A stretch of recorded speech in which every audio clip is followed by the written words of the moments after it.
विश्वं दर्पणदृश्यमाननगरी तुल्यन्निजान्तर्गतं पश्यन्नात्मनि मायया बहिर्बोद्धूतं यथा निद्रयः यस्साक्षात् कुरुते प्रबोधसमये स्वात्मानमेवाद्वयं तस्मै श्रीगुरुमूर्तये नमः इदं श्रीदक्षिणामूर्तये बीजस्यान्तरिवाङ्कुरो जगदिदं प्राङ्निर्विकल्पं पुनः मायाकल्पितदेशकालकलना वैचित्रचित्रीकृतं मायावीव विजृम्भयत्यपि महायोगी वयस्वेच्छया तस्मै श्रीगुरुमूर्तये नमः इदं श्रीदक्षिणामूर्तये तस्मै श्रीगुरुमूर्तये नमः इदं श्रीदक्षिणामूर्तये ॐ सहना भवतु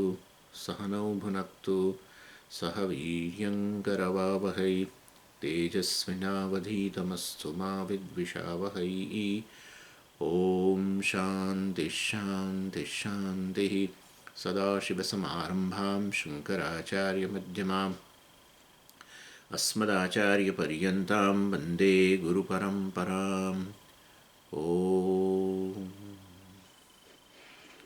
80मो श्लोक ननु प्रियतमत्वेन परमानन्दतात्मनि विवेक्तुं शक्यताम् एवं विना योगेन किं भवेत्. એટલે આપણે ચર્ચા કરી રહ્યા હતા આત્મા આનંદ સ્વરૂપ છે. આ વસ્તુ વિવેકથી સમજી શકાય છે. આત્મા અનાત્મા વિવેક કરવાની જરૂર છે. અનાત્મામાં આત્મબુદ્ધિ કરવાને કારણે પોતાના વિશે નો હીન ખ્યાલ છે, મર્યાદિત ખ્યાલ છે. હું અમર્યાદિત છું, દેશકાળ અને ગુણધર્મો બધી રીતે અમર્યાદિત છું, અર્થાત નિર્ગુણ છું અથવા સર્વગુણોનું અધિષ્ઠાન છું, જે રીતે કહો. એટલે વાસ્તવની અંદર અમુક ગુણોવાળો છું, અમુક કાળમાં છું. એટલે ગુણોવાળો એટલે પોતાની જાતને માતા પિતા ભાઈ બહેન કહેવા સ્વાભાવિક છે. શરીરમાં આત્મબુદ્ધિને કારણે પોતાની જાતને માતા પિતા ભાઈ બહેન પુત્ર પુત્રી જે પણ કહેતા હોય, આમ પોતાના વિશેનો મર્યાદિત ખ્યાલ થયો અને કેટલીક વિશેષતાવાળો ખ્યાલ. હું કોઈકની માતા છું, બસ આ એક ભ્રમને કારણે પછી કેટલી બધી તકલીફો. વાસ્તવની અંદર હું જેની માતા છું એ અને હું જુદા છીએ જ નહીં, આટલાય જુદા નથી. સ્વામીજી એક દ્રષ્ટિથી જુદા ને બીજી દ્રષ્ટિથી નહીં જુદા ને એ તો બધું બોલવાનું છે. ખરેખર ભેદ જ નથી. તમારાથી અન્ય જગતમાં કશું નથી અને તમે જેની માતા છો એ પણ આવું આ જ કહી શકે કે આ સમગ્ર જગત હું જ છું. નથી કહેતા અજ્ઞાનને કારણે ને આવું કંઈ ખબર ન હોવાને કારણે ન કે બરાબર છે, પણ કહેવાનો આશય છે પોતાના વિશેની કંઈ પણ વિશેષતા આવી એટલે સમજજો કે એની સાથે દુઃખ જ આવ્યું. એટલે તમે હું છું એ તમારી સત્યતા છે, એનાથી આગળ કશું સત્ય નથી. બાકી બધું ખાલી એપેરન્ટ જ છે. પરંતુ એપેરન્ટ આવો ખાલી દેખાવ હોવા છતાંય પોતાની જાતને જે દેખાવ છે એને સત્ય માની લઈએ છીએ, કારણ કે જે સત્ય છે એ આપણને ખબર જ નથી. જ્યારે રજ્જુ છે એવું ખબર ન હોય ત્યારે સર્પને સત્ય માનવાના જ છીએ, એના પરનો જે અધ્યારોપ છે. અને માટે આ બધું હું અને છું વચ્ચે જે છે એને જ આપણે સત્ય માનીએ છીએ. હું ખરેખર કોઈકની માતા છું, ખરેખર કોઈકના પિતા છું, ખરેખર. અને એના કારણે કેટલું બ્લડ પ્રેશર વધે છે. નાહકનું જેને કહેવાય ને દુઃખ, પેટ ચોળીને શું ઊભું કરેલું છે એવું જ છે ખરેખર. એટલે તમે સુષુપ્તિની અંદર કોઈના માતાએ નથી ને પિતાએ નથી ને કશુંય નથી.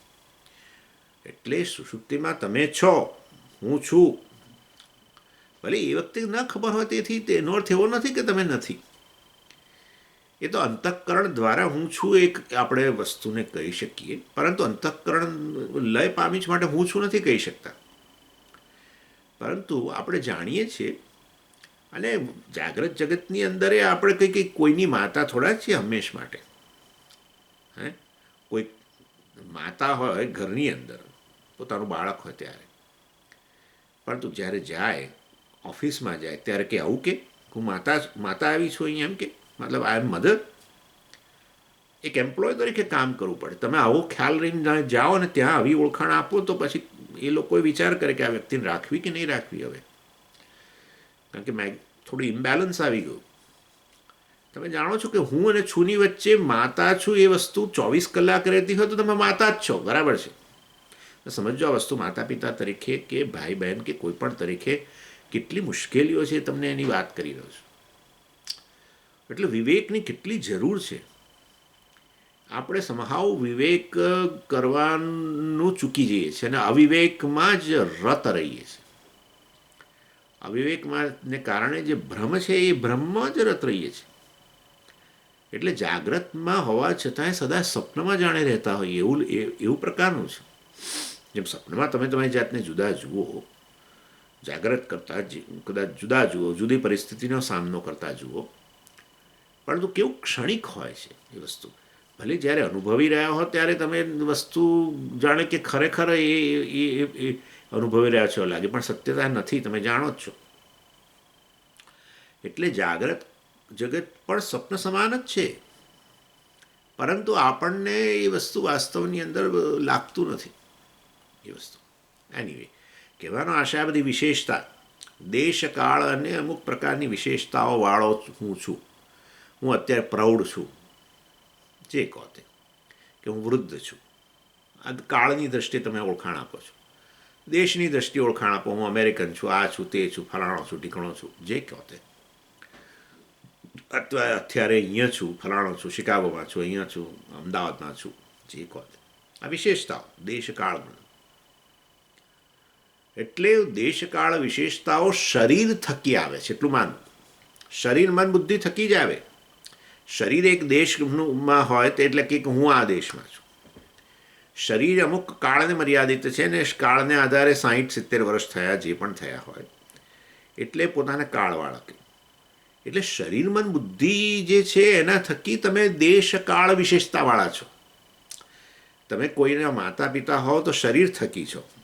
તમે ઊંઘી જાઓ ત્યારે શરીરનીમાંથી શરીરની સભાનતા જતી રહે, અથવા શરીરમાંથી આત્મબુદ્ધિ એ થોડા કલાકો માટે દૂર થાય તો બાજુમાં દીકરી સૂતી હોય તો તમને ખબર નથી કે હું કોઈની માતા છું. આવું છે.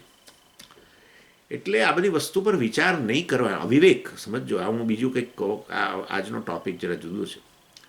એટલે અવિવેકને કારણે કેટલી પરેશાની છે, વિચાર કરો તમે. એટલે વિવેક કરવો, આત્મ અનાત્મ વિવેક, બસ.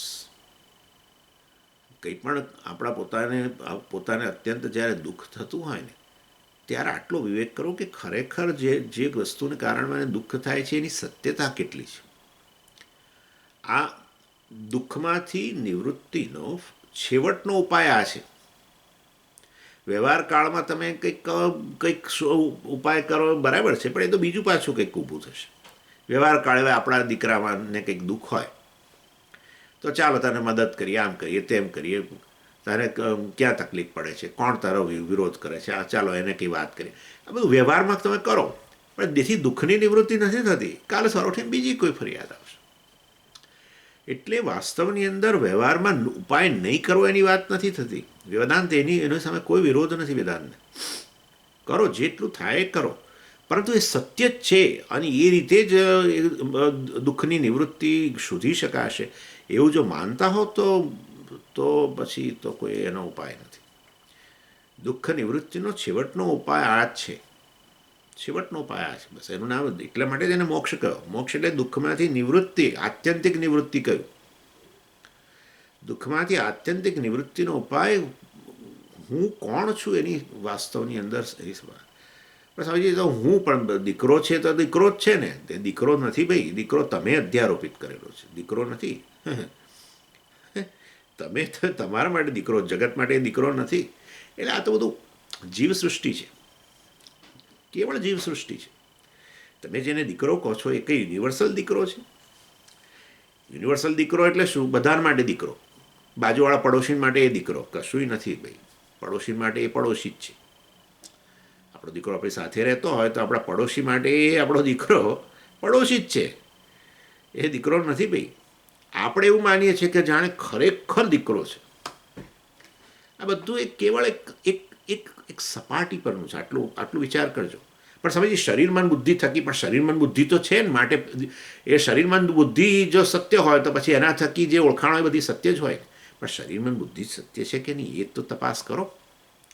એટલે વાસ્તવની અંદર આત્મા અનાત્મ વિવેકથી જ નિવૃત્તિ દુઃખની થાય. અને આ તો સમજી ભાગી જવાની વૃત્તિ લાગે છે દુઃખ. એટલે કંઈક સમસ્યા ન શોધવી એટલે કે આ વેદાંત સારું છે આ રીતે, એવું જરાય નથી. વાસ્તવમાં હકીકત જે છે એનાથી તમે જ્યાં સુધી આપણે રિયાલિટીઝ જે છે ને એટલું નક્કી રાખવાનું આપણે કે જેટલી રિયાલિટીઝથી આપણે દૂર રહીએ ને એટલું દુઃખ વધારે હોય. રજ્જુની રિયાલિટી નહીં જાણીને પછી સાપ જાણીને એનાથી ભય વગેરે ઉત્પન્ન થાય તો, અને જે ખરેખર જાણતો હોય એ પછી હસે તો આપણે એની સામે ગુસ્સો કરીએ કે મને આટલો બધો ભય થાય છે ને તું હસે જ. પણ હકીકત છે ને હસે જ, એનું પાછળ કારણ છે, એની પાછળ કારણ છે. એ કંઈ તમારી મશ્કરી નથી કરતો. એ વાસ્તવમાં એ વિચારી રહ્યો છે કે આ કેટલી મૂર્ખતા છે કે આ સાપ રજ્જુને સાપ માનીને ફરી રહ્યો છે. અને માનીને ફરવું તો એક વસ્તુ છે, વાંધો નહીં, પણ એમાંથી ભય ઉત્પન્ન થવો, પેલા સુંદરવનને ફોન કરવો ને અરે મારા ઘરમાં સાપ કેવી રીતે આવ્યો એ, પછી આ સાપ કયો છે, ઝેરી છે કે ફલાણો છે. હવે આ બધી તપાસ કરવી, મતલબ વ્યવહારમાં આગળ વધવું અને દુઃખની નિવૃત્તિનો વ્યવહારમાં ઉપાય શોધવો, તો પછી બીજી વ્યક્તિ જે ખરેખર સત્ય જાણીને બેઠો એ પછી હશે જ ને, બીજું શું કરે. એના જેવી વસ્તુ છે. એટલે જેટલી રિયાલિટી સત્યતાથી દૂર રહેશો એટલું દુઃખ છે. એટલે જો જીવનમાં દુઃખ હોય તો માનું કે આપણે જે હકીકતો છે જીવનની અંદર, કેટલીક સત્યતા છે, રિયાલિટીઝ છે, એ હજુ જાણી નથી, અથવા જાણી છે તો એને વસ્તુને આપણે એ તરફ ફરી પાછું ધ્યાન નથી આપ્યું. આટલું જ છે બસ. એટલે જે કંઈ અનુભવો થઈ રહ્યા છે, અનુભવો પાછળનું સત્ય શું છે, અનુભવ કેટલા સ્તરનો છે, સપાટી પરનો છે કે ખરેખર અંદર, આ વસ્તુ ન જાણીએ. વેદાંત છેવટે મોક્ષની વાત કરે. મોક્ષ એ બીજું કશું નથી, આટલું જ છે કે તમને દુઃખમાંથી કેવી રીતે મુક્ત કરવા. દુઃખમાંથી મુક્ત કરવા માટે તમને સત્યતા બતાવે કે ભાઈ આ વસ્તુ સત્ય છે તમારી, કે જગતની આ સત્યતા છે, ઈશ્વરની આ સત્યતા છે વગેરે વગેરે. એ સત્યતા જે બતાવે, જે રિયાલિટીઝ તમારી સામે પ્રગટ કરે, એ વસ્તુ પર ધ્યાન આપો છો કદી કે નથી આપતા? મોટા ભાગના લોકો એમ માને છે કે વ્યવહારની અંદર વ્યવહારિક રીતે ઉકેલ શોધ્યા કરવો, અને આ બધી વસ્તુઓ તો કેવળ એક ખાલી ક્લાસમાં બેસીને કે રૂમમાં બેસીને આપણે ખાલી એકલા હોઈએ ત્યારે કરવાની વસ્તુઓ છે. આ કદી તો પછી ક્યારેય મોક્ષ માટે, મતલબ મોક્ષ પ્રાપ્ત કરવાની સંભાવના જીવનમાં રહેતી નથી. હું તમને બહુ સ્પષ્ટ કહું છું, કદી રહેતી નથી. બેટર લક નેક્સ્ટ ટાઈમ જેવું જ થશે. હા, તમે જે હકીકતો તમારી સામે પ્રગટ કરી છે અત્યારે, હકીકત એટલે શું, રિયાલિટી એટલે શું, અત્યારે જ આ વસ્તુ છે એમ. વસ્તુ ભવિષ્યમાં આવનારી હોય ને રિયાલિટી ન કહેવાય. કારણ કે રિયાલિટી જો ભવિષ્યમાં આવનારી હોય ને અત્યારે ન હોય તો એને રિયાલિટી જ ન કહેવાય.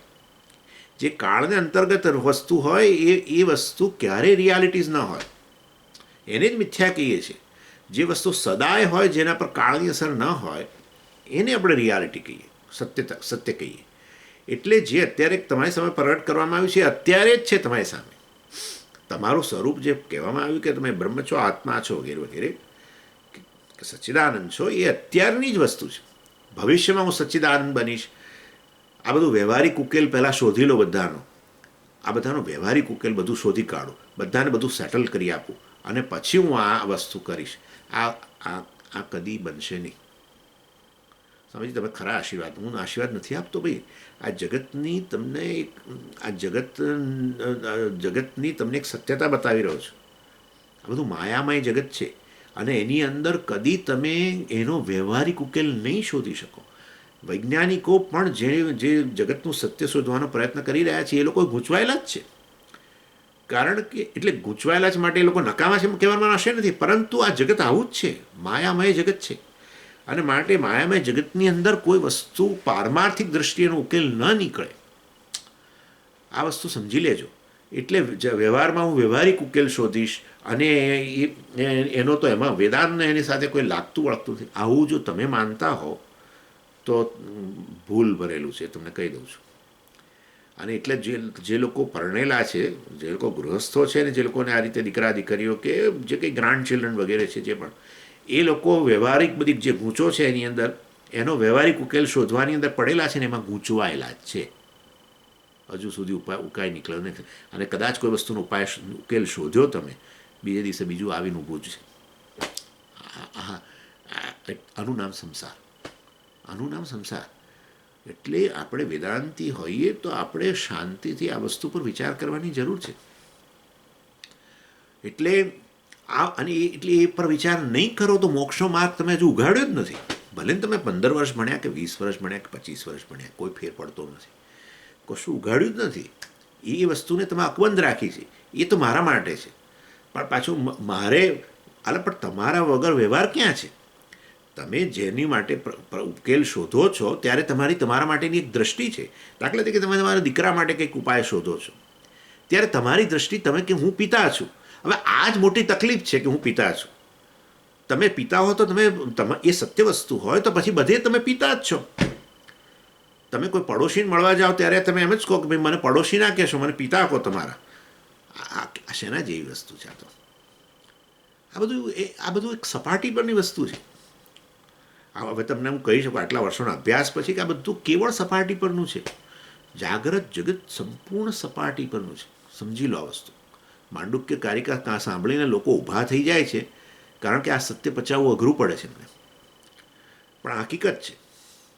તમને જે વસ્તુ ઠોસ લાગે, કોઈકને સર પર ઠોસ લાગ્યો, તેથી સાપ નામની ઠોસ વસ્તુ છે, ત્યાં સાચો સાપ છે, એના જેવી વસ્તુ છે. સત્ય વસ્તુ જ્યાં રજૂ હોય ત્યાં તમને સરપટ પછી ઠોસ દેખાય, એના જેવી વસ્તુ છે. એટલે આ આત્માનાત્મ વિવેક જે જીવનનો ઉપાય છે, જીવનમાં મુક્તિનો ઉપાય આ જ છે. વ્યવહારથી દૂર જવાની વાત નથી, પણ વ્યવહારિક વસ્તુ વ્યવહારિક જ છે, મિથ્યા છે. અને એનો ઉપાય જે કરવો હશે તે કરીશું. પણ તેથી કરીને જીવનની અંદર સતત દુઃખી થયા કરવું, કોઈ કારણ વગરના દુઃખી થવાનું. જેમ પેલો ભયભીત રહે, સાપને જોઈને રજ્જુને ઠેકાણે ભયભીત રહે, તો એનો ભય કોણ દૂર કરે? પછી એને ખાલી સત્યનું દર્શન કરવાની જરૂર છે. એનીવે, એટલે એ વસ્તુ અહીંયા કહેવામાં આવી. અહીંયા જુદી રીતે કહ્યું, આત્મા આનંદ સ્વરૂપ છે, નનુ પ્રિયતમત્વેન પરમાનંદતા આત્મની. એટલે આત્મા પ્રિયતમ હોવાને કારણે પરમાનંદ સ્વરૂપ છે એવું જાણ્યું. એટલે પછી આ પ્રશ્ન ઉઠાવશે ત્યારે હવે અહીંયા, વિવેકતુમ શક્યતામ એવમ વિના યોગેન કિમ ભવેત. બરાબર છે, તમે વિવેક કર્યો, આત્મ વિવેક, અનાત્મા આત્મબુદ્ધિને કારણે દુઃખ છે, આત્મા જ આનંદ સ્વરૂપ છે. આત્મા આનંદ સ્વરૂપ હોય તમને ખબર કેમ નથી? આ પણ તમારો અહમ ક્યાં બેઠો છે?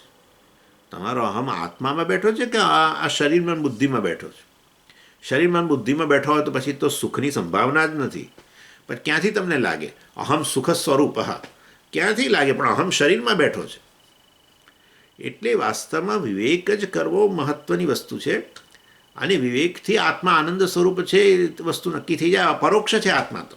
અપરોક્ષ એટલે તમે સમજી શકો છો કે જેને કશા કારણ વગર જ અને કોઈ પ્રમાણ વગર જ જેનું જ્ઞાન થઈ રહ્યું છે. અહમના જ્ઞાન માટે હું જે સ્ફુરી રહ્યો છે સતત, એ હું વાસ્તવમાં તમને શેનાથી ખબર પડી? આંખથી ખબર પડી, અને આંખથી હુંને જોયો, કાનથી હુંને સાંભળ્યો. હું જે તમે બોલો છો, એ હું જે છે એને આંખથી જોયો તમે? એનું કોઈ રૂપ છે? એની અંદર કોઈ ધ્વનિ છે કે જેથી તમે કાનથી એને સાંભળ્યો? કે મનથી વિચાર કર્યો ત્યારે ખબર પડી? મનથી કંઈ તર્ક લગાવ્યો ત્યારે અહમનું જ્ઞાન થયું? અહમ તો સતત સ્ફુરી જ રહ્યો છે. એ અહમના સ્ફુરણ વગર કોઈ વસ્તુનું જ્ઞાન ન થાય. એ અહમને કારણે તો વાસ્તવમાં મન પ્રકાશિત થઈ રહ્યું છે. અને મનમાં થયેલી બધી વૃત્તિઓ પ્રકાશે છે. એના કારણે તમે લાગણી દર્શાવી શકો છો. એના કારણે સ્મૃતિ છે. એના કારણે બધું છે. એવું નથી કે સ્મૃતિ સમજી મને યાદ આવ્યું કે હું છું. આવું તો કંઈ હોતું છે? હું છું એ તો સદાય સ્ફુરી જ રહેલો છે. સ્વયં, એટલા માટે સ્વયં પ્રકાશ કહો, સ્વયં સિદ્ધ કહો, અપરોક્ષ કહો. આનું નામ અપરોક્ષ. જેના માટે કોઈ જ્ઞાનનું સાધન જ વાપરવું ન પડે.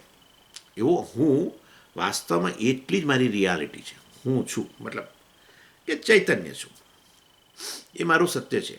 એટલે વિવેકથી વાસ્તવમાં એ અપરોક્ષ આત્માનું જ્ઞાન થઈ જાય.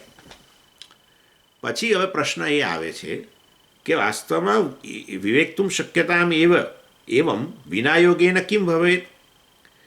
આવું અવિવેકથી આત્માનાત્મ વિવેકથી જ આ વસ્તુ જ્ઞાન થઈ જાય કારણ કે અપરોક્ષ વસ્તુ છે.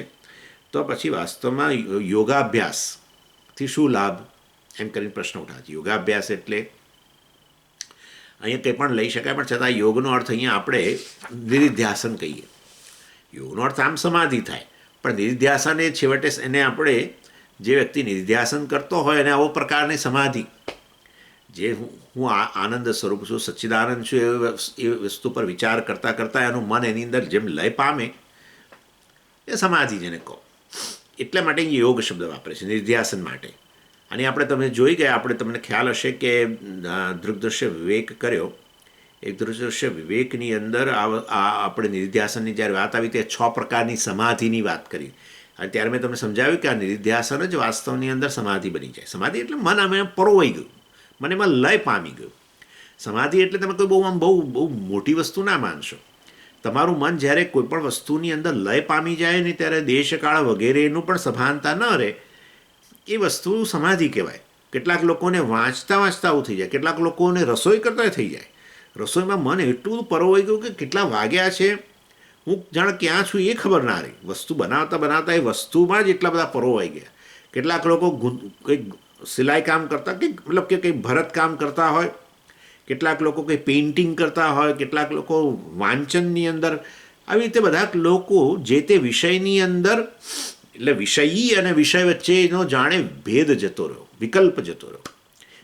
વિષયમાં પરોવાઈ ગયો અંદર. કેટલા દેશની સભાનતા, કાળની સભાનતા, પોતાની શરીરની સભાનતા, શરીરની સ્થિતિની સભાનતા એ ન રહી. કેવળ મનની અંદર વિષય જ છવાઈ ગયો. વિષયી જે છે એ પણ જાણે કે વિષયમાં લીન પામી ગયો. આવી સ્થિતિને સમાધિ કહેવાય, નિર્વિકલ્પ સમાધિ. વિકલ્પ જ ન રહ્યો વિષય વચ્ચેનો.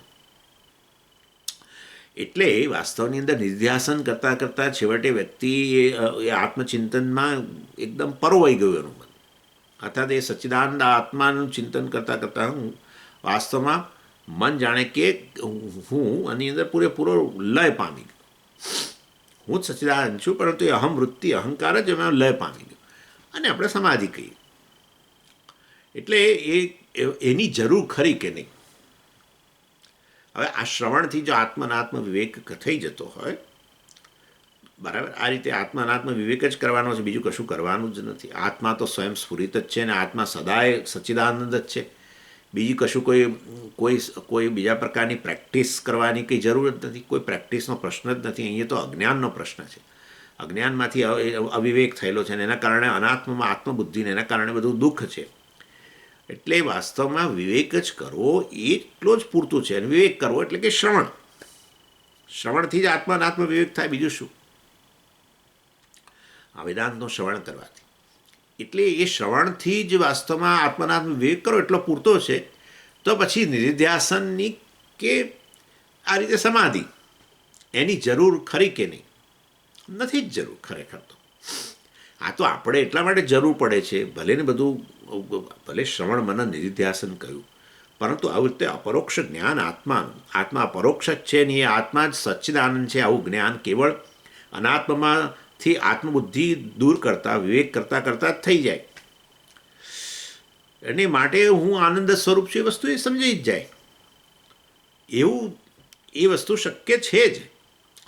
અને તો પછી વાસ્તવમાં આ યોગ કે નિધિધ્યાસન વગેરેની કે આવી રીતે નિર્વિકલ્પ સમાધિ વગેરેની જેના દ્વારા હું જ સત્ય છું જગતનું અને હું જ આનંદ સ્વરૂપ છું ને એ બધું જાણવાની જરૂર ખરી કે નહીં? ખરેખર તો નથી જ.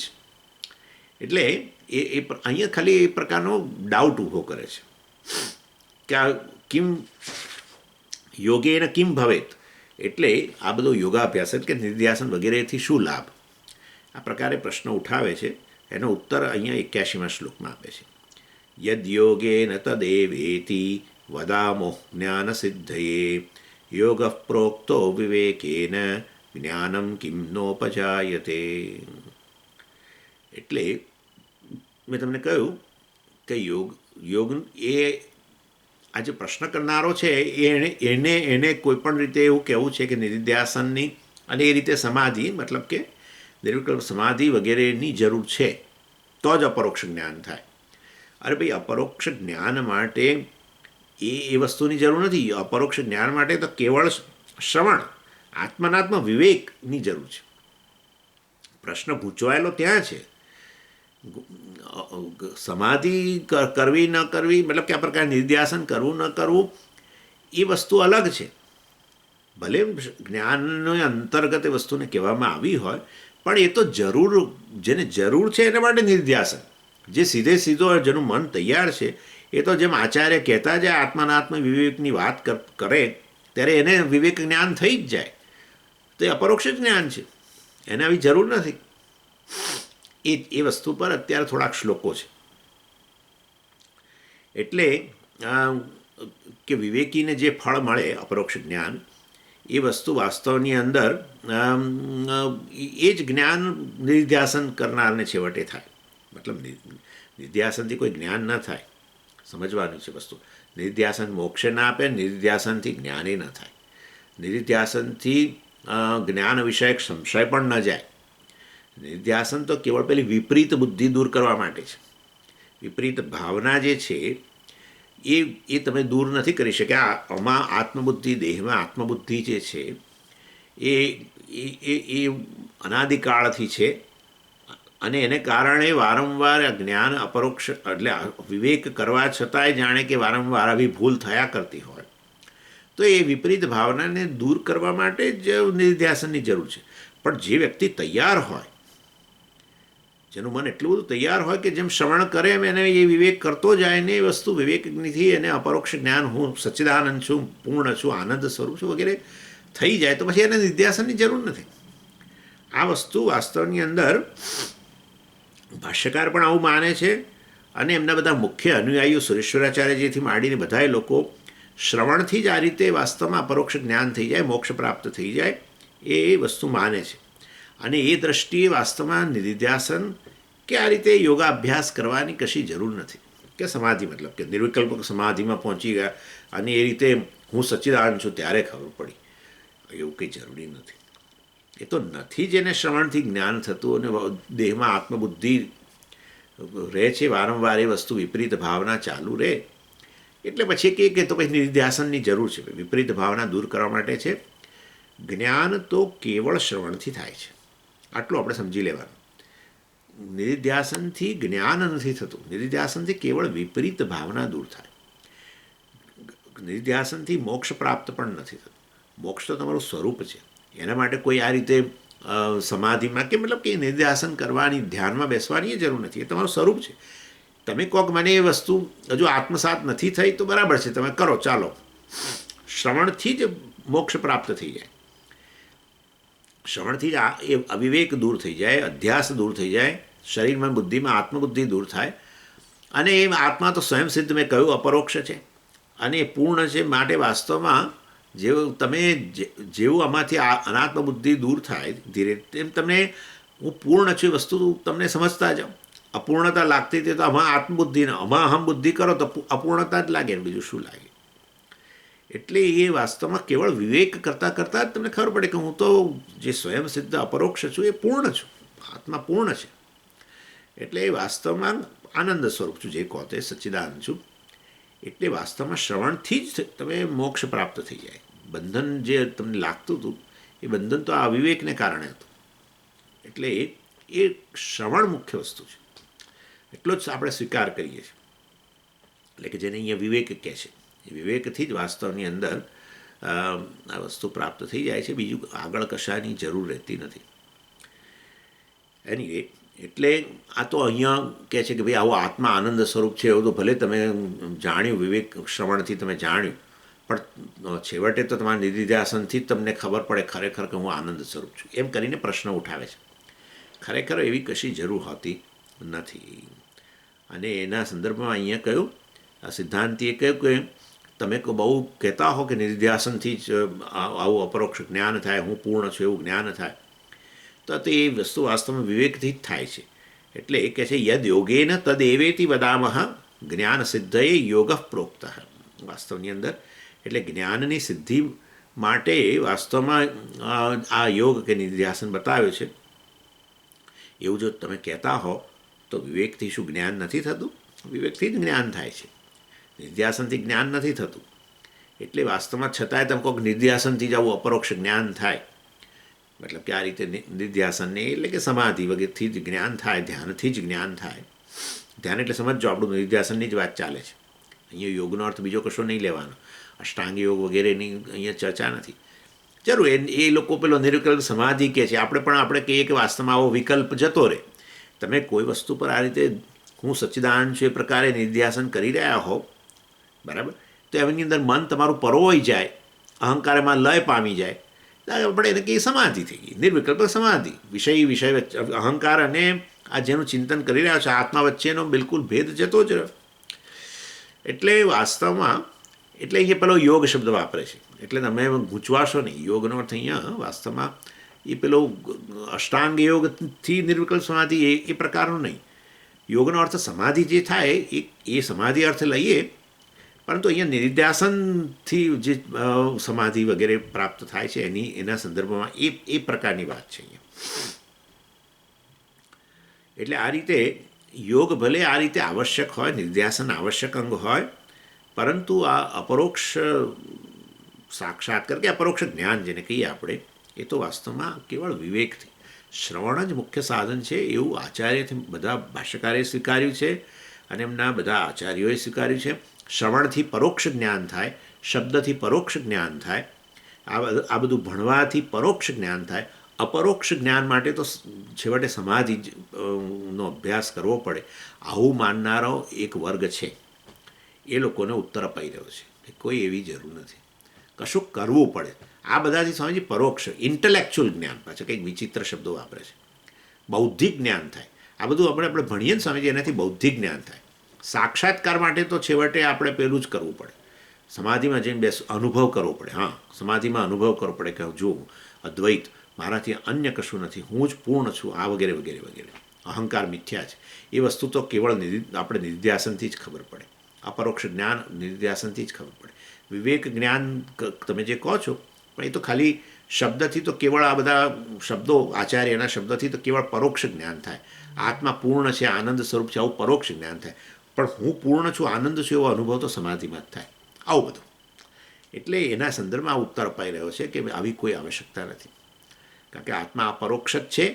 અપરોક્ષ આત્માનું પરોક્ષ જ્ઞાન એવું કંઈ માની ન શકીએ.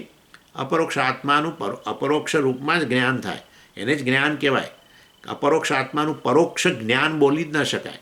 જે વસ્તુ જેવી છે એવી જાણીએ એનું નામ પરોક્ષ જ્ઞાન, અપરોક્ષ જેને એને જ જ્ઞાન કહેવાય. આત્મા છે જ અપરોક્ષ, પછી શું કરશો તમે? જો તમે પરોક્ષ હોત તો બરાબર છે કે તમને અત્યારે હું એના વિશે જે કંઈ કહું એનાથી તમને પરોક્ષ જ્ઞાન છે, પણ છે જ આત્મા અપરોક્ષ.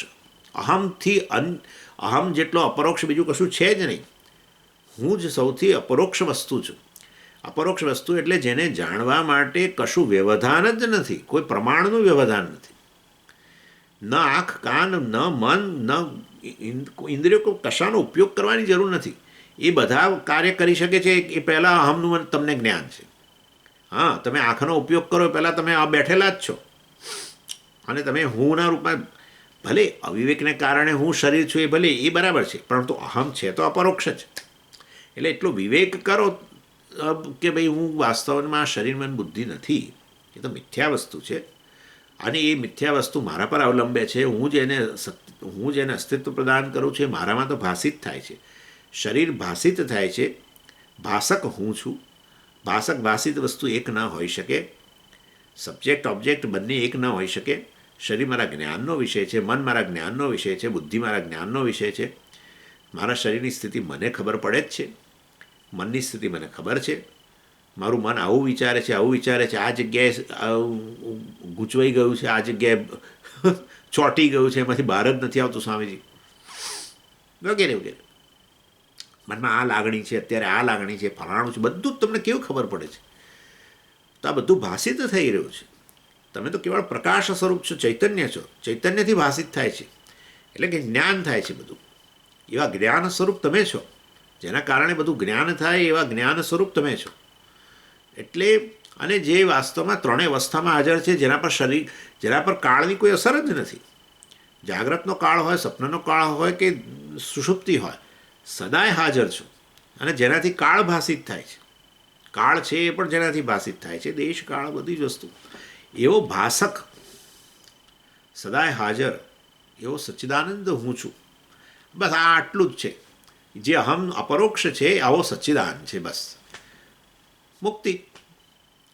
મુક્તિ. હવે પછી તમે આ વાસ્તવની એની અંદર કદીએ તમે જાગ્રત કાળે પછી તમે જે કરો એ તમારી એક રોલ તમે અદા કરો છો, એટલું તમે સમજી જ જાઓ. હવે કે ભલે હું હવે મારા જાગ્રત કાળે હવે આ સિચ્યુએશનમાં મારી જાતે પિતા કહું, માતા કહું, ફલાણું કહું, ઢીકણું કહું, જે પણ કહું, મિત્ર કહું, જે આ બધી વસ્તુઓ કેવળ એક ખાલી એક સપાટી પરની છે. કારણ કે શરીર, મન, બુદ્ધિ જ વાસ્તવમાં મારા કારણે ભાસે છે, મિથ્યા છે. અને શરીરનું સ્વતંત્ર અસ્તિત્વ જ નથી, મારાથી અન્ય સ્વતંત્ર અસ્તિત્વ નથી. શરીર મારાથી અભિન્ન છે, મન મારાથી અભિન્ન છે, વગેરે વગેરે વગેરે. એટલે આ રીતે વિવેક જ્ઞાનથી જ મુક્તિ મળી ગઈ. તો પછી વાસ્તવમાં નિધ્યાસનની કંઈ જરૂર નથી રહી. એટલે નિધ્યાસનને એટલે આ રીતે સમાધિ, મતલબ એનાથી જ અપરોક્ષ જ્ઞાન થાય, એનાથી જ હું સચ્ચિદાનંદ છું એવું જણાય, એવું નથી ભાઈ. નિધ્યાસનથી તો તમે પેલું વિપર્યય જે છે, વિપરીત બુદ્ધિ, આમાં ઘડીએ ઘડીએ આત્મબુદ્ધિ થઈ જાય છે. એક જે ટેવ પડી ગયેલી છે, મને જ સતત આત્મા કહેતા હતા, હવે વિવેક કર્યો પરંતુ આમાં આત્મબુદ્ધિ થતી રહે છે. તે વિપરીત ભાવના દૂર કરવા માટે નિધ્યાસન છે. વારંવાર પેલું ટીચિંગ લાવો કે હું સચ્ચિદાનંદ છું, હું સચ્ચિદાનંદ છું, હું સચ્ચિદાનંદ છું, એમ કરીને તમે ધ્યાન કરો. અને એમાં એવું થઈ શકે કે એની અંદર તમારું મન પરોવાઈ જાય તો સમાધિ જેવી અવસ્થા આવે. બસ એટલું જ કહેવાનો આશય છે. એટલે અહીંયા સમાધિ પેલું પાછું એની એ નિર્વિકલ્પ સમાધિ જ બની જાય, વિકલ્પ ન રહે વિષય વિષય વચ્ચેનો વાસ્તવમાં. એટલે જેનું તમે ધ્યાન કરતા હતા એમાં જ તમે પરોવાઈ ગયા, સમાનતા જ ન રહી. આવું થાય જ. એટલે પણ એની જરૂર કેટલી, એમ જરૂર નથી, જરૂર ના પણ જરૂર છે તો જરૂરિયાતવાળાને જરૂર છે, બધાની જરૂરિયાત નથી. એમ કહેવાનો બસ એટલો આશય છે અહીંયા કે ભાઈ બધા માટે છે એવું જ નહીં માનવાનું. નિધ્યાસન વગર જ્ઞાન જ ન થાય. નિધ્યાસનથી જ અપરોક્ષ જ્ઞાન થાય, અને આ શ્રવણથી તો પરોક્ષ જ જ્ઞાન થાય. આ વસ્તુ સાચી નથી. કારણ કે આત્મા પરોક્ષ છે જ નહીં. પરોક્ષ હોત તો પરોક્ષ જ્ઞાન થાત, અને પછી તમે એને અનુભવ કરત નિધ્યાસન સમાધિ દ્વારા. ઓ જે શબ્દથી પરોક્ષ જ્ઞાન થયો એવો આત્મા હવે અપરોક્ષ રીતે મને ખબર પડી કે હું સચ્ચિદાનંદ છું. હવે અનુભવ મને થયો. અપરોક્ષ એટલે અહીંયા એવો મને અનુભવ થયો, હું સચ્ચિદાનંદ છું. નિધ્યાસનમાં બેઠો ને ધ્યાનમાં બેઠો ને આ રીતે મારું મન ધીરે ધીરે એની અંદર ત્યારે ખબર પડી બધું દ્વૈતનું અવસાન થઈ ગયું, દ્વૈત પૂરેપૂરું જતું રહ્યું. હું અદ્વૈત, હું એકલો રહી ગયો, અદ્વૈત સ્વરૂપ છું, બાકી બધું મિથ્યા છે. હવે એ વખતે ખબર પડી, નાના આ તો વસ્તુ શ્રવણમાં જ સમજાઈ જાય. સત્ય મિથ્યાનો વિવેક જ એનું નામ જ શ્રવણ છે. અને વાસ્તવમાં એનાથી જ ખરેખર તમને મોક્ષ પ્રાપ્તિ થઈ જાય. અર્થાત એનાથી આ અપરોક્ષ જ્ઞાન એટલે જ મોક્ષ વળે, બીજું શું. આત્મા હું અપરોક્ષ છું, પૂર્ણ છું. હું જે અપરોક્ષ આત્મા છું વાસ્તવમાં એ જ પૂર્ણ છું. એ સર્વ દુઃખની અંત લાવી દે. એટલે આ રીતે પ્રશ્નનો આપણે અહીંયા આ રીતે ઉત્તર આપી રહ્યા છે, નિધ્યાસનની કેટલી જરૂર વગેરેના સંદર્ભમાં. અને એના વિષયમાં આપણે પાછું પ્રમાણ આપે છે. યત સાંખ્ય પ્રાપ્યતે સ્થાનમ તદ્યોગૈરપી ગમ્યતે ઇતિ સ્મૃતમ ફલૈકત્વમ યોગીનામ ચ વિવેકિનામ. હવે આમ તો આ તમે જાણો છો, આ તો 5મા અધ્યાયનું છે, 5મો શ્લોક, ખબર ને. યત સાંખ્ય પ્રાપ્યતે સ્થાનમ તદ યોગૈ અપી ગમ્યતે. એટલે વાસ્તવમાં ત્યાં તો 5મા અધ્યાયમાં તો સાચું કહું તો આ તો કર્મના સંદર્ભમાં છે કે સાંખ્ય એટલે જે આત્મા આ જ્ઞાન પ્રાપ્ત કરી રહ્યો છે, આત્મજ્ઞાન પ્રાપ્તિ કરી રહ્યો એને સાંખ્ય કહેવાય. અને યોગી એટલે પેલો કર્મયોગી, કારણ કે ત્યાં ચર્ચા બધી એ ચર્ચા ચાલે છે. 5મા અધ્યાયમાં ખરેખર આ શ્લોક ભગવાને એ સંદર્ભમાં વાપર્યો છે. એટલે ત્યાં એમ કહ્યું કે જે સ્થાન એટલે અહીંયા તમારું ધ્યેય, જે ધ્યેય તમે આત્મજ્ઞાનથી ઈચ્છો છો, મોક્ષ, એ જ કર્મયોગથી પણ પ્રાપ્ત થાય છે, ભગવાને એવું કહ્યું. એટલે આપણને, એટલે ઘણા લોકો એમ માને છે, હવે આ ચર્ચા અહીંયા મૂકીને ત્યાંનું પાછું ગૂંચવાડો દૂર કરું. પહેલાં અહીંયા વાપર્યું છે મોટો ગૂંચવાડો છે, પરંતુ હવે આચાર્ય કોઈ સંદર્ભમાં અહીંયા વાપર્યું છે. પરંતુ આ કહેવાનો આશય એવો છે કે જે જે જે મોક્ષ વાસ્તવમાં આત્મજ્ઞાનથી તમે પ્રાપ્ત કરો, ભગવાને કહ્યું એ જ મોક્ષની પ્રાપ્તિ તમે કર્મયોગથી કરી શકો. એટલે કોઈકે એવું માન્યું કે વાસ્તવમાં જ્ઞાનયોગ અને કર્મયોગ એવા બે રસ્તા છે મોક્ષ માટે. વાસ્તવમાં એવું નથી. ભગવાન કર્મયોગની મહત્તા બતાવે છે કે જે મોક્ષ ધ્યેય તમે ઈચ્છો છો અને જે તમે જ્ઞાનથી જ બંધનમાંથી મુક્ત થાઓ છો, અધ્યાસમાંથી મુક્ત થઈ જાઓ છો, સ્વાભાવિક છે. તમે મોક્ષ સ્વરૂપ જ છો, પરંતુ અધ્યાસને કારણે તમે તમારી જાતને બદ્ધ માનતા હતા, સંસારી માનતા હતા. એટલે જ્ઞાનની જ જરૂર છે, કારણ કે અજ્ઞાનનો પ્રશ્ન છે, માટે અજ્ઞાન જ જોઈએ. એટલે જ્ઞાનથી મોક્ષ પ્રાપ્ત થાય, પણ ભગવાને કહ્યું કર્મયોગથી પણ પ્રાપ્ત થાય છે. એટલે કોઈકે એમ માન્યું કે કર્મયોગ સ્વતંત્ર આ રીતે માર્ગ છે. એટલે ભગવાન એમ કહેવા માગે છે, જો જીવનમાં કર્મયોગ નહીં હોય તો મોક્ષની સંભાવના નહીં રહે, કારણ કે કર્મયોગથી ચિત્તની શુદ્ધિ થશે અને તો આ તમને આત્મજ્ઞાન થશે. માટે ભગવાન એમ કહી રહ્યા છે કે કર્મયોગથી પણ જે વસ્તુ તમે જ્ઞાનથી ઈચ્છી રહ્યા છો એ વસ્તુ તમને કર્મયોગથી પ્રાપ્ત થશે. એમ કહીને ભગવાન કર્મયોગની મહત્તા બતાવે છે કે જીવનમાં કર્મયોગ વગેરે નહીં હોય, રાગદ્વેષની નિવૃત્તિ નહીં થઈ હોય તો આ જ્ઞાન પછી પ્રાપ્ત કરીને મોક્ષ પ્રાપ્ત કરવાનું સંભાવના રહેશે નહીં. એ દૃષ્ટિથી કહે છે. કર્મયોગ નામનો સ્વતંત્ર વસ્તુ છે એમ ભગવાન નથી કહેતા. એટલે તદ યોગૈ અપી ગમે તે ભગવાને કહ્યું, ગમે તે એટલે પ્રાપ્ય તે, વાસ્તવમાં એ યોગથી પણ પ્રાપ્ત થાય છે એવું જે ભગવાને કહ્યું. યોગથી પણ એ જ ફળ મળે છે, સ્થાનમનો અહીંયા ફલમ મોક્ષ. એટલે આપણે એ સમજવાનું કે કર્મયોગ વગર જીવનમાં રાગદ્વેષ નિવૃત્ત ન કર્યા હોય તો ક્યાં જ્ઞાન પ્રાપ્ત થવાનું છે. એ દૃષ્ટિએ ભગવાને એ વસ્તુ ત્યાં કહી છે. એટલે આ ત્યાં ભગવાને કર્મયોગીને સંન્યાસીએ કહ્યું, બધું કહ્યું છે. હા, એકમ સાંખ્યમ ચ યોગમ ચ યઃ પશ્યતિ સ પશ્યતિ, ભગવાને આવું એ કહ્યું. જે આ બંનેને સાંખ્ય એટલે કે આત્મજ્ઞાન અને યોગ એટલે કર્મયોગને બંનેની એક જ સાધન માને છે, એ જ વસ્તુ એ ખરેખર દર્શન કરી રહ્યો છે. એ જ વાસ્તવમાં વાસ્તવિક રીતે એ ખરેખર ગૂંચવાડામાંથી મુક્ત છે. ઇન શોર્ટ, મોક્ષ પ્રાપ્તિ માટે આ બંનેની આવશ્યકતા છે, એટલું ભગવાનનું કહેવું છે. કર્મયોગ જીવનમાં ન હોય તો જ્ઞાનથી આત્માને આ રીતે જાણવો શક્ય ન બને, મુક્ત છે વગેરે. અને જો જીવનમાં કર્મયોગ હોય તો પછી ચિત્ત શુદ્ધિ થાય અને એને કારણે જ્ઞાનથી તમે પછી મુક્તિ પ્રાપ્ત થાય. એટલે કર્મયોગ એ આ સાધન તો બન્યું જ ને એ રીતે મોક્ષ માટેનું. કર્મયોગ કેવું સાધન કહેવાય? ઇનડાયરેક્ટ, પરોક્ષ રીતે સાધન બન્યું જાણે. અને જ્ઞાન સાક્ષાત સાધન. અજ્ઞાનનો પ્રશ્ન જ માટે જ્ઞાન જ જોઈએ, બીજું કંઈ ના ચાલે. એટલે જ્ઞાન સાક્ષાત સાધન, પણ જ્ઞાન પ્રાપ્ત કરવા માટે અધિકારી જ ના હોઈએ તો મન જ એટલું બધું આપણું વિક્ષિપ્ત રહેતું હોય છે કે જેની કોઈ સીમા નહીં. નાની નાની વસ્તુમાં આપણને એટલું દુઃખ થતું હોય છે. જે બહુ એનું એ બતાવે છે કે હું કેટલો દુઃખી છું. આપણને એમ કે દુઃખ ક્યાંકથી આવે છે, આપણે મૂળ દુઃખી જ છીએ ભાઈ, મૂળ દુઃખી જ છીએ.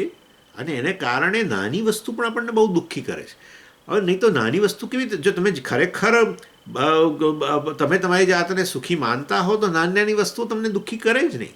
પણ આપણને તો નાની વસ્તુ, કોઈ કે કશું ખાલી કંઈક નાનો ટોણો માર્યો હોય, કોઈ કે કંઈક ખાલી મોં મચકેડ્યું હોય, કોઈ કે આપણને હરિઓમ કહેવાને બદલે મોઢું આમ ફેરવી લીધું હોય, તો જાણે આપણને તો જાણે શું ડુંગર આપણા પર પડ્યો હોય એટલું દુઃખ થતું હોય છે. કારણ કે મૂળ હું દુઃખી છું એ વસ્તુ જે છે. અને દુઃખી કેમ છું? કારણ કે કેટલી બધી વસ્તુઓ જીવનની અંદર મારે ચલાવી લેવી પડી. સ્વામીજી, મારી તો આ ઈચ્છા હતી, મહેચ્છા હતી અને એ પૂરી ના થઈ. નાના હતા ત્યારથી આવું છે બધું. બાળપણમાં આપણી કેટલી ઈચ્છાઓ પૂરી નથી થઈ, તો યુવાન થયા એમાં કેટલી ઈચ્છાઓ પૂરી નથી થઈ, અને પછી લગ્ન થયા અને પછી એ કેટલી બધી ઈચ્છાઓ હજુ પૂરી નથી થઈ. બાળકો થયા અને બાળકો આપણે જે રીતે ઉછેરવાતા એ રીતે નથી ઉછેરી શક્યા, માટે ઈચ્છા પૂરી અનેક. અને જે રીતે ઉછેરવાતા એ તો ઉછેરેલા, પણ પછી પાછા એમના લગ્ન થયા ને સ્વામીજી, એ એમના જે આવ્યું એના થઈ ગયા, મારા ના રહ્યા, એની ઈચ્છા પૂરી નથી. દુઃખી પ્રત્યેક વ્યક્તિ દુઃખી જ છે. હવે આટલી બધી પેલી અનફુલફિલ્ડ, આટલી આપણી બધી ઈચ્છાઓ પૂરી ન થઈ હોય એવું આપણું મન હોય, કેટલું વિક્ષિપ્ત હોય. તમે વિચાર કરો, કેટલું વિક્ષિપ્ત મન. એમાં ક્યાં આ તું આનંદ સ્વરૂપને, તું શાંત સ્વરૂપને આ ક્યાં જ્ઞાન થવાનું? કોઈ શક્યતા જ નથી. એટલે કર્મયોગ વગેરેથી થોડું ઘણું ચિત્તને આ રીતે આપણે ચિત્તને થોડી આ બધા રાગદ્વેષ જેનો આટલો બધો પ્રભાવ છે એનો પ્રભાવ ઘટાડવો. બસ કર્મયોગ વગેરે દ્વારા ઈશ્વરની સહાય લઈને આપણા મનમાંથી આ બધી વસ્તુઓનો પ્રભાવ ઘટાડો. હું નિર્મૂળ કરવાનું નથી કહેતો, એ સમજીએ નિર્મૂળ તો કોઈ ના કરી શકે, આ બરાબર છે. રાગદ્વેષ દૂર કરવાની જરૂર જ નથી. રાગદ્વેષનો પ્રભાવ ઘટાડવાની જરૂર છે. એ આપણા ચિત્તને વિક્ષિપ્ત કરી દે એટલી બધી હમશે અને આપણો પ્રભાવ નથી રાખવો. બસ ઈચ્છા પૂરી થઈ તો ઠીક, ન થઈ તો કંઈ નહીં. બસ આવી સ્થિતિ કર્મયોગ વગેરેથી આવે. હવે અત્યારે હું એ ચર્ચામાં નથી જતો, આપણે ચર્ચા કરીએ જ છીએ ઘણી બધી વાર ને આ કરીશું પાછા.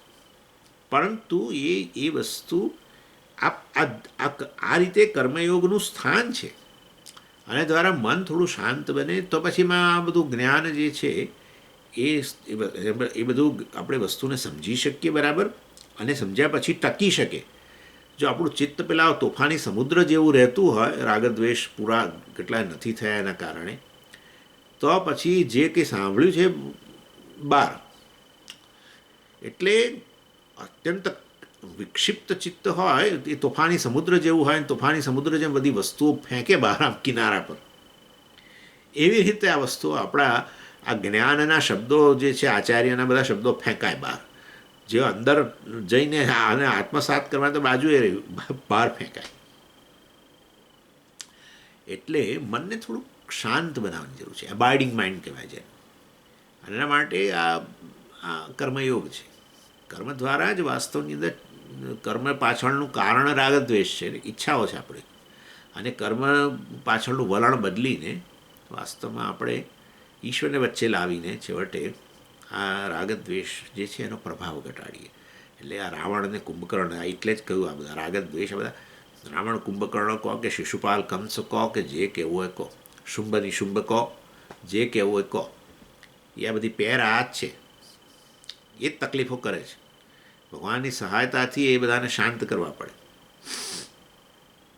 અને એ રીતે વાસ્તવમાં એટલે અહીંયા પણ હવે જે વાપર્યો છે શબ્દ યોગ, યત સાંખ્ય પ્રાપ્ય તે સ્થાનમ તદ યોગૈ અપી ગમ્ય તે. હવે અહીંયા યોગનો અર્થ કર્મયોગને બદલે નિધિધ્યાસન, કારણ કે યોગનો અર્થ સમાધિ થાય છે. એટલે હવે આચાર્યએ અહીંયા આ વસ્તુને અહીંયા લઈ આવ્યા કે ભાઈ યોગનો અર્થ કર્મયોગ નથી કરવો. અહીંયા યોગનો અર્થ આપણે આ નિધિધ્યાસને કરી શકીએ, સમાધિ મતલબ કરી શકીએ, નિધિધ્યાસન કરી શકીએ.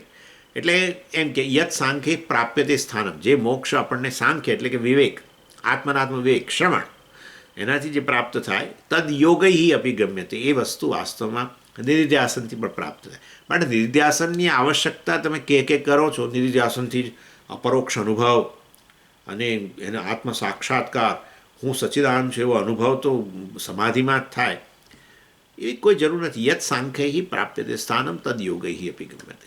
વાસ્તવમાં આત્મા અનાત્મ વિવેક છે એ જ મુખ્ય વસ્તુ છે, અને વિવેક જ્ઞાનની જ જરૂર છે, અને એ તો શ્રવણથી જ થઈ જાય છે. માટે મોક્ષ વગેરે માટે હું સચ્ચિદાનંદ છું એવું જાણવા માટે કંઈક સમાધિનો અનુભવ કે વગેરેની કોઈ આવશ્યકતા નથી, નિધિધ્યાસનની આવશ્યકતા નથી, એમ આપણે અહીંયા કહીએ છીએ. ઇતિ સ્મૃતમ ફલૈકત્વમ યોગીનામ ચ વિવેકીનામ. એટલે ઇતિ સ્મૃતમ ફલૈકત્વમ, ફલ એકત્વમ યોગીનામ. સ્મૃતમાં એટલે સ્મૃતિ, એટલે કે અહીંયા આપણે ભગવદ્ ગીતા. ફલૈકત્વમ યોગીનામ વિવેકીનામ. યોગીઓને એટલે કે આપણા આ નિધ્યાસન કરનારા લોકો, સમાધિ વગેરે વાળા, અને વિવેક એટલે કે આ શ્રવણ કરનારા, આત્મનાત્મ વિવેક કરનારા લોકો છે. બંનેને એક જ ફળ મળે છે, એક મોક્ષ બંને પ્રાપ્ત કરી શકે છે.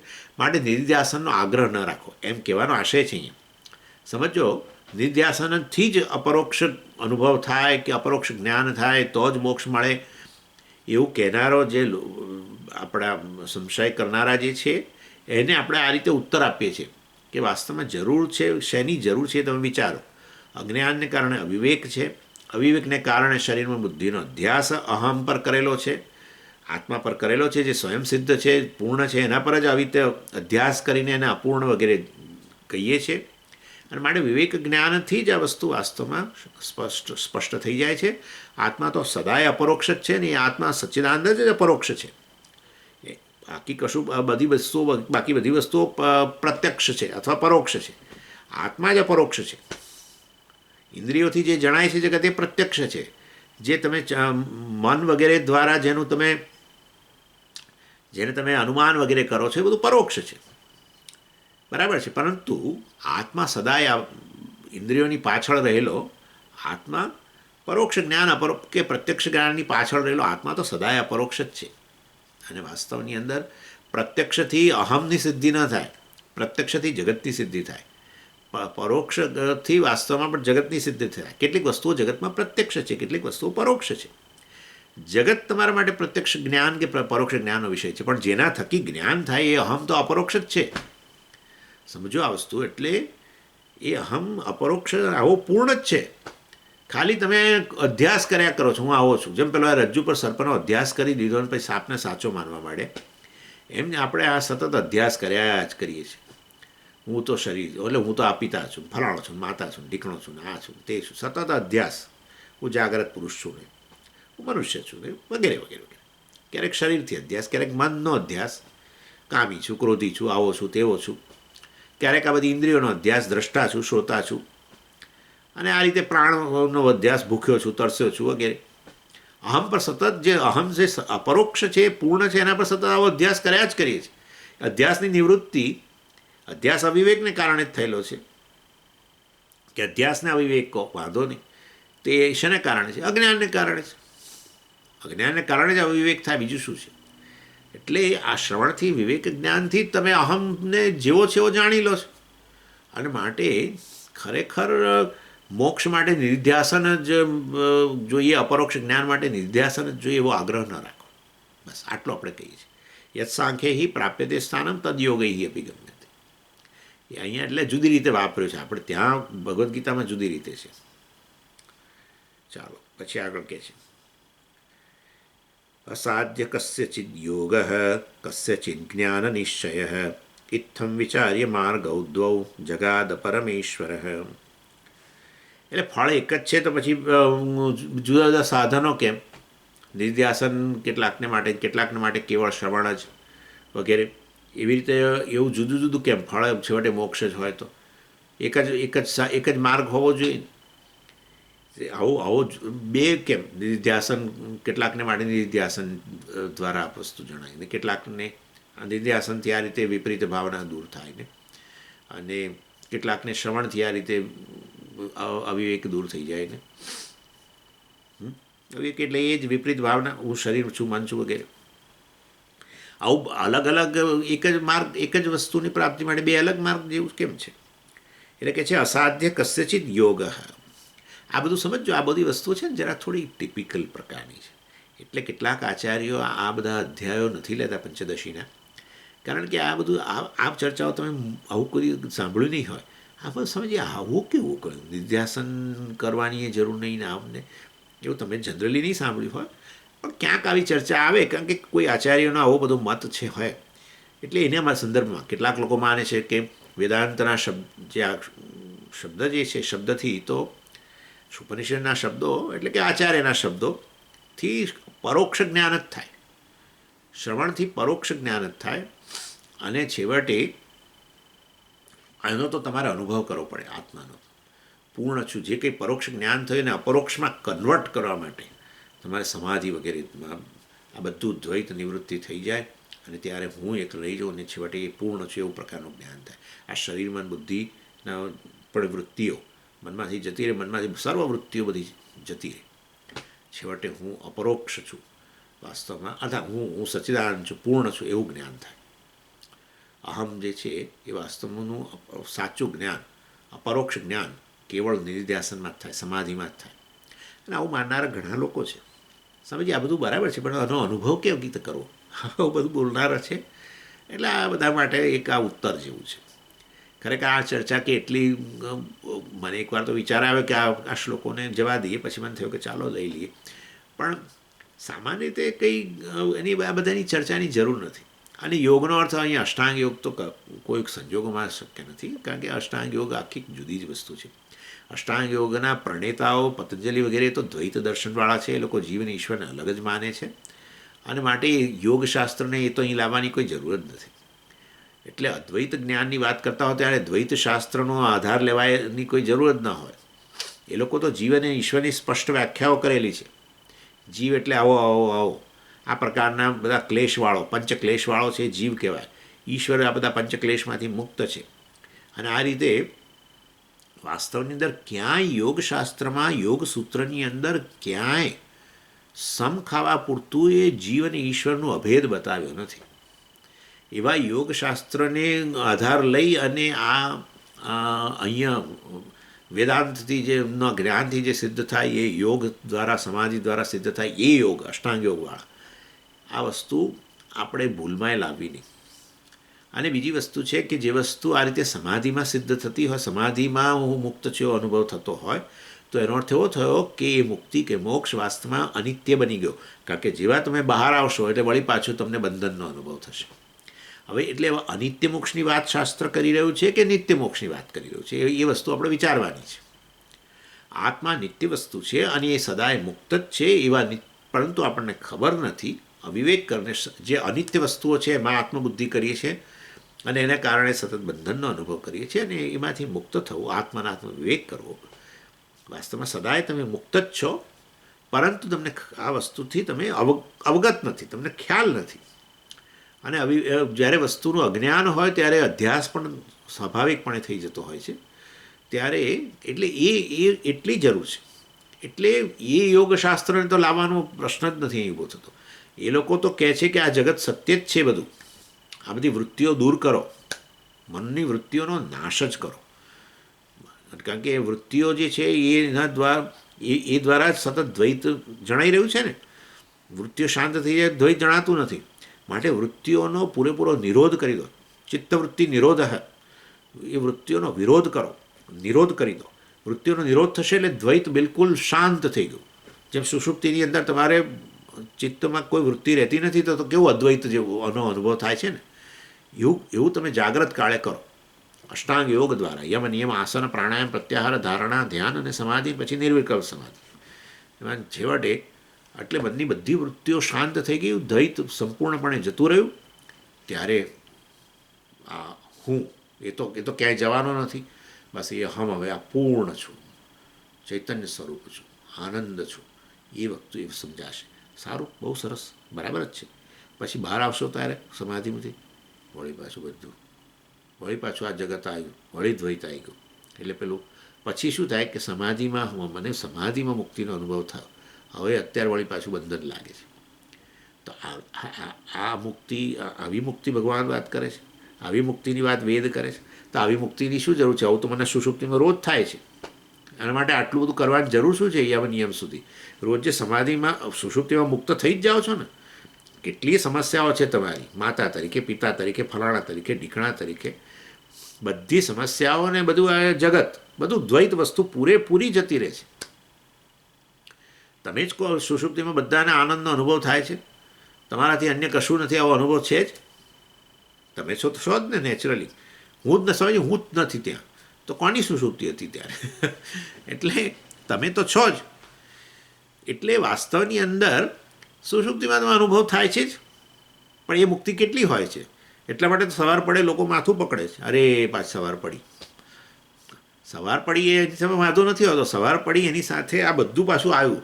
આ સામે બધા આપણા ઘરના મેમ્બર્સને આ ને તે, અને પાછું બધું યાદ આવ્યું, અરે આજ તો પેલું કામ કરવાનું છે, પેલું કરવાનું છે, પેલું બાકી છે. વિચારો તમે. એટલે આ કહેવાનો આશય છે દ્વૈત નિવૃત્તિ તો રોજ થાય છે અને આનંદનો અનુભવ થાય છે જ. અદ્વૈત શા માટે યોગાભ્યાસની જરૂર? કંઈ જરૂર નથી. એ વ્યક્તિએ સમાધિમાંથી બહાર આવશે એટલે આવો નવો જ, કારણ કે દ્રષ્ટિ જ બદલાઈ નથી ને. જગત સત્ય જ છે, માટે તો ચિત્તવૃત્તિ નિરોધ કહે છે એ લોકો. દ્વૈત મિથ્યા હોય તો પછી દ્વૈતની પ્રતીતિ જેનાથી થાય છે એ મન જ મિથ્યા છે, એ નહીં ભાઈ. ના ના ના ના ના, દ્વૈત પ્રતીતિ થાય છે વાસ્તવમાં એ દ્વૈત તો સત્ય છે. અને માટે વૃત્તિઓ દ્વારા દ્વૈત સમજાય છે. ચિત્તનું સ્પંદનને કારણે બધું સમજાય છે ને દ્વૈત. ચિત્તનું સ્પંદન બંધ થઈ જાય તો બધું દ્વૈતનું નિવૃત્તિ થઈ જાય છે. એટલે જગત તો સત્ય જ છે, જીવ જીવ છે, ઈશ્વર ઈશ્વર છે, બધું દ્વૈત જ છે. કોણ? પતંજલિ. યોગસૂત્રમાં સ્પષ્ટ છે આ વસ્તુ. અને માટે નિર્વિકલ્પ સમાધિનો અનુભવ કરનારા પતંજલિ પણ અદ્વૈત જ્ઞાનની વાત નથી કરતા, સમજો, દ્વૈતની જ વાત કરે છે. એટલે સમાધિનો અનુભવ તમારા દ્વૈતની નિવૃત્તિ ન કરી શકે. દ્વૈત નિવૃત્તિ માટે દ્વૈત મિથ્યા છે એ જાણવું જરૂરી છે. એ વસ્તુ વાસ્તવની અંદર એનું નામ આ વેદાંત છે. દ્વૈત નિવૃત્તિ એટલે દ્વૈતનો બાદ. દ્વૈતનો બાદ એટલે દ્વૈતનું મિથ્યાત્વ. અનેક વસ્તુઓનો અનુભવ છતાંય વાસ્તવમાં સર્વ પાછળનું સત્ય એક જ છે. એ વસ્તુ જાણવી, એ સત્યતાનું, એ સત્ય વસ્તુનું પ્રતિપાદન કરવું, જે અદ્વૈત વસ્તુ છે, બ્રહ્મ છે, આત્મા છે, એનું પ્રતિપાદન કરવું. અને એનાથી અન્ય જે કંઈ જણાઈ રહ્યું છે, અનુભવાય છે, બરાબર છે, અનુભવાય છે, તેથી વસ્તુ સત્ય બનતી નથી. એ તો આપણો અનુભવ છે. બધું અનુભવો છો જે વસ્તુઓ, તેથી એ સત્ય હોય એવો નિયમ નથી. એવું કોઈ કે વસ્તુ જે અનુભવાય એ સત્ય જ હોય તો તરત એની સામે આપણે તો સાયન્સને લાઈને જ મૂકી દઈએ તરત જ. હા, મેં તમને કહેલું જ છે આ વસ્તુ. હજુ કેટલી વસ્તુ અનુભવીએ છીએ. પૃથ્વીને તમે સ્થિર માનો જ છો અને સૂર્યને તમે ગતિવાળો માનો જ છો. આ તમારો અનુભવ જ છે અને બધાનો અનુભવ છે. પરંતુ વાસ્તવમાં સત્ય વસ્તુ તદ્દન ઉલટી છે એનાથી. સૂર્ય પ્રમાણમાં સ્થિર છે અને પૃથ્વી કેટલી ગતિએ ફરી રહી છે એની આગળ પાછળ. અને આકાશ પૂરું, મેં તમને હજારો વસ્તુ કહ્યું છે બધું. એટલા માટે તો વેદાંત બોલ્ડલી કહે છે કે અનુભવાય છે માટે સત્ય છે, એમ નહીં, અનુભવાય છે માટે મિથ્યા છે. જેનો અનુભવ થઈ રહ્યો છે એ જગત છે, અને એ અનુભવ કરનારો અને અનુભવ બંને વાસ્તવની અંદર મિથ્યા છે. બંને પાછળનું સત્ય એક વસ્તુ બ્રહ્મ જ છે. આ રીતે અદ્વૈત વસ્તુનું પ્રતિપાદન કરવું દ્વૈતનું મિથ્યાત્વ જ્ઞાન છે. એમાં સમાધિની જરૂર જ નથી. પરંતુ તમારે જાણીને તમારે સમાધિનો અનુભવ કરવો તો કરો. પણ અમે તો કહીએ છીએ આવો સમાધિનો અનુભવ સુષુપ્તિમાં થઈ જ રહેલો છે, અદ્વૈતનો જ અનુભવ છે. એટલે સમાધિનો આગ્રહ રાખનારા લોકોને આપણે કહીએ છીએ કે આ આગ્રહ છોડી દો. યત સાંખ્યૈ પ્રાપ્યતે સ્થાનમ તદ યોગૈ અપી ગમ્યતે. ઓમ પૂર્ણમદ પૂર્ણમિદમ પૂર્ણાત પૂર્ણમુદચ્યતે પૂર્ણસ્ય પૂર્ણમાદાય પૂર્ણમેવાવશિષ્યતે. ઓમ શાંતિ શાંતિ શાંતિ. હરિ ઓમ શ્રી ગુરુભ્યો નમઃ. હરિ ઓમ.